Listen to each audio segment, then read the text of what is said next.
থেকে কথা শুনবো। সূরার নাম সূরাতুল জুমআহ। সূরার নাম সূরাতুল জুমআহ। বলেন সূরা ইয়াউমুন জাআলাহুল্লাহু লাকুম ঈদান। তাবারানীর হাদিস। বিষ্ণু বলেছেন এটা এমন দিন যে দিনটাকে আল্লাহ তাআলা তোমাদের জন্য ঈদের দিন হিসেবে ঘোষণা দিয়েছেন। পড়েন আলহামদুলিল্লাহ। আল্লাহ তাআলার একটা বৈশিষ্ট্য হচ্ছে সুন্নাতুল্লাহি ফিত তাফদীল। এক এক জিনিসের উপর আল্লাহ এক এক জিনিসকে বৈশিষ্ট্যমণ্ডিত করেন, মর্যাদা দান করেন। ফাদ্দালা জামানান আলা জামান কামা ফাদ্দালা মাকানান আলা মাকান, ইনসানান আলা ইনসান। আল্লাহ ব্যক্তির উপর ব্যক্তিকে প্রাধান্য দেন, আল্লাহ সময়ের উপর সময়কে প্রাধান্য দেন, আল্লাহ স্থানের উপর স্থানকে প্রাধান্য দেন। এটা আল্লাহর সুন্নাত। এটা আল্লাহর কি সুন্নাতুল্লাহি ফিত তাফদীল। ফাদ্দালা জামানান আলা জামান কামা ফাদ্দালা মাকানান আলা মাকান। অনেকগুলো ক্ষণ আছে, অনেকগুলো মুহূর্ত আছে, একটা মুহূর্তের উপর আরেকটা মুহূর্তকে প্রাধান্য দিয়েছে কে? বলেন তো, পৃথিবীতে সবচাইতে 365 দিনের মধ্যে শ্রেষ্ঠ দিন কোনটা? জুমা। আরাফার দিন। কোন দিন? কথা বলেন। হজে যারা গিয়েছেন আরাফার দিন দেখেছেন না? ইজহার আর রিদা পরে আমরা লাব্বাইক আল্লাহুম্মা লাব্বাইক বলি। এটা সারা বছরের মধ্যে শ্রেষ্ঠ দিন। আল আরাফা আল হজ্জু আরাফা। একসাথে ক্ষমার ঘোষণা দেন। বছরের কোন দিন এত মানুষকে ক্ষমা করেন না।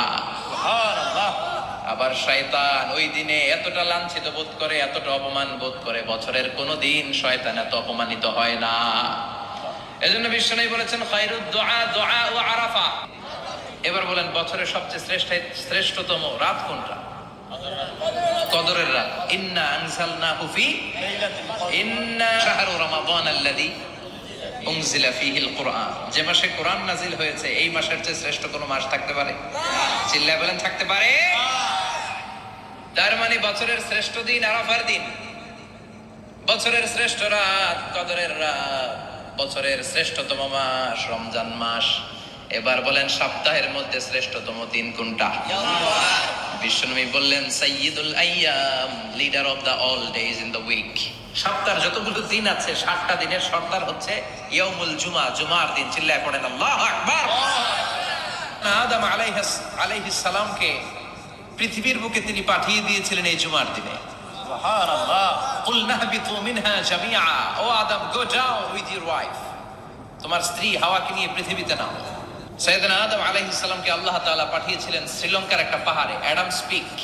ওখানে ঐতিহাসিকভাবে প্রমাণিত, এটা হাদিসে নেই, আমরা হালাক হয়ে যাব, ক্ষতিগ্রস্তদের মধ্যে শামিল হয়ে যাব। ঠিক কি না?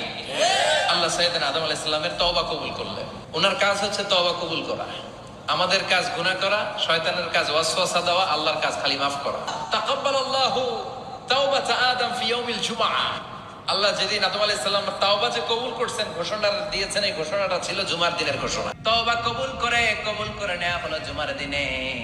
আবার সাইয়েদনা আদমকে যেদিন রূহ কবজ করে আবার নিয়ে যাওয়া হয়, রূহ কবজ করা হলো জুমার দিনে। আবার কিয়ামত সংঘটিত হবে জুমার দিনে। পড়েন সুবহানাল্লাহ।